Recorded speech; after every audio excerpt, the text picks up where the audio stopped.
Scholarship, or academic study, is the process of forming ideas, asking and answering questions, exchanging ideas with others, and sharing knowledge over time. Scholars work in different disciplines. They study different things. Even within the same discipline, they have different perspectives and come to different conclusions. It's like a conversation. In a conversation, different people exchange ideas and opinions. Sometimes those ideas are based on other ideas. Sometimes they're based on opinions. Some voices are louder than others, and some voices may even be ignored. Some voices may be more believable than others. It's like I'm in a room where there's a conversation going on. I might know one or more of the speakers, or I might not.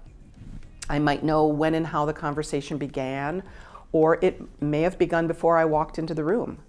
One thing is for sure, though, if I want to enter that conversation, I need to have some idea of what they're talking about, and if I want others to really listen to me, I have to have something to say. Starting a scholarly project, like writing a research paper, is like entering into a conversation. To understand what the conversation is about, you need to listen for a while before jumping in. And in research, that means reading what others have written on your topic, finding out what the ideas are, what are the theories, the perspectives. Are there well-known or influential speakers? Are there any far-out views? What's fact? What's opinion? As you learn more about your topic, you form your own ideas and you figure out exactly what you have to say and what you have to offer to that conversation. And you need to collect support for what you're saying so that you can prove to others that what you have to say is worth listening to, worth believing. You also want to acknowledge the ideas or work of others who've informed you, so that people know you're not just copying someone else and taking credit for their words.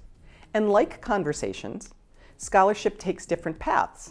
It changes, it evolves, it often breaks into other related conversations.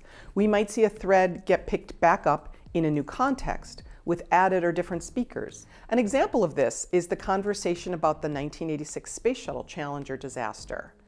The Challenger was carrying Krista McAuliffe, an elementary school teacher, and it launched after a bunch of delays and separated and broke apart 7 seconds after liftoff. And this was, of course, reported in all the major print and TV outlets. There was no internet at the time, but it was a huge news story for a really long time. That event happened decades ago, but it's been researched and written about countless times from all angles in so many disciplines.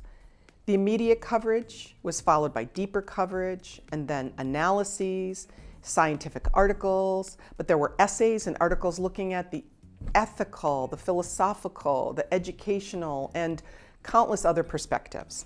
The original coverage of the event was largely factual and focused primarily on descriptions of the event itself, mainly newspapers and magazines.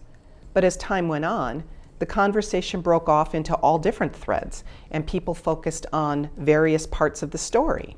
And like most conversations, people sometimes disagreed.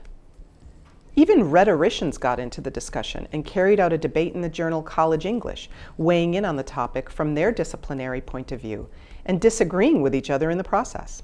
So the purpose of doing research is to inform yourself so that you can join a conversation and have something to say. But one more thing to remember is that it's important to provide credible evidence for the things that you say. You want your listeners or your readers to not only believe what you're saying, but to also regard you as a reputable speaker or researcher. So you need to cite evidence for what you're saying. You need to give credit where credit is due. It shows others that you're well informed and that you have done your homework. So in thinking about being a researcher, thinking about joining that scholarly conversation, you need to think about what unique perspective you can bring to the conversation and be ready to inform yourself so that you can take part knowledgeably and reliably.